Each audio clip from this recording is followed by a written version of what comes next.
the shenanigans in the bubble, trouble in paradise. We have not even gotten to the actual games. Not talking about games. We're just talking about other stuff involving professional basketball. The soap opera, which the NBA is known for, has taken over at Disney World. Now, in a previous episode, we talked about players complaining about their $250 a night hotel.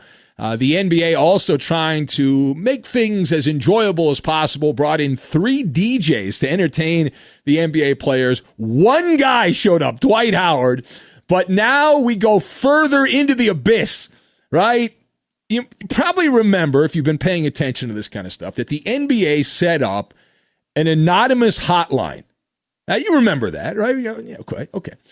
In the bubble in Orlando, and for the people that are taking part in this strange ecosystem that they've set up, and it's essentially to call in and self-police bad behavior of everyone inside, and it, of course, was branded the Snitch line, because you got to brand everything, and the service didn't hear anything about it for the first few days that this has been taking place, but now it's gone to the dark side. And if you've not been paying attention to this part of the story, maybe you missed it, we got a good one. So we are told that multiple tips have already been dropped on the hotline to report NBA protocol violations. Now, Shams over at The Athletic, behind a paywall, tells us that some players have already been issued warnings from violations that have taken place in the bubble. Now, many prominent NBA media are fully on board with this. They support the players ratting out the other players. I am not in that camp on this one. I'm not. Now, it's complicated, and it's a complicated situation, so let us discuss. The question is simple. Will the NBA regret the Snitch hotline? And I'm going to go thumbs up on that. This is going to end up being a thumbs up situation that the NBA is going to be like, we shouldn't have done that. In second thought, if we could do it over, we wouldn't go down that road. And I've got Snow White, the arsonist, and McCarthyism.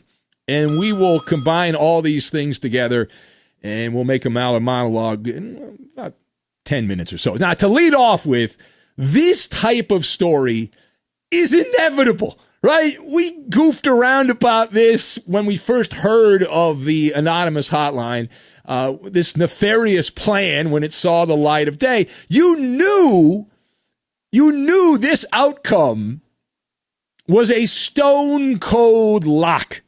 Okay.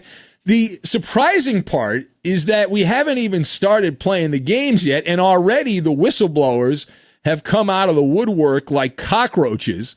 And this is self-inflicted wounds. Now, listen, since this is happening at Disney, I felt like the perfect analogy would be a Walt Disney-related analogy, right? The NBA's anonymous tip line is the basketball version of Snow White's poisoned apple, right? Now, it's used in an attempt to do away with the evildoers, right? The ones, and I get it. Listen, I understand. You don't want the guys causing trouble and all that. I'm not saying that this was not well intended, and it's great for what I do.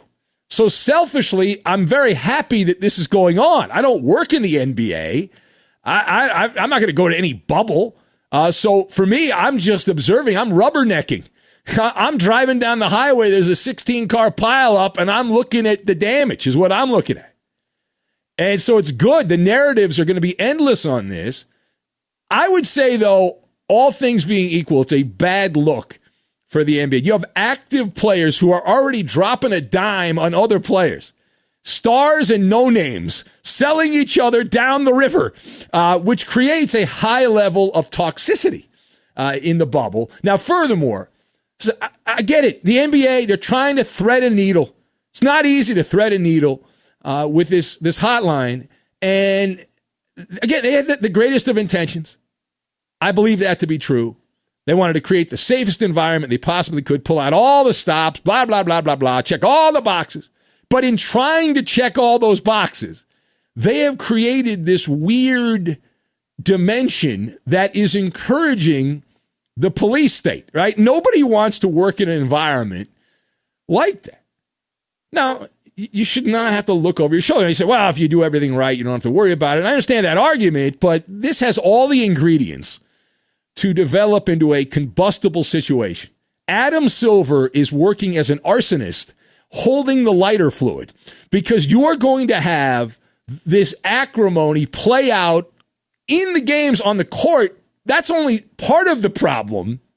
The bigger issue, which is also inevitable, is that eventually this is going to lead into personal vendettas that are going to spill out outside of the court, right? Like real life stuff where people are going to hold grudges against other players because they think, whether they have proof or not, that so-and-so ratted them out, right? And so those are real world issues here.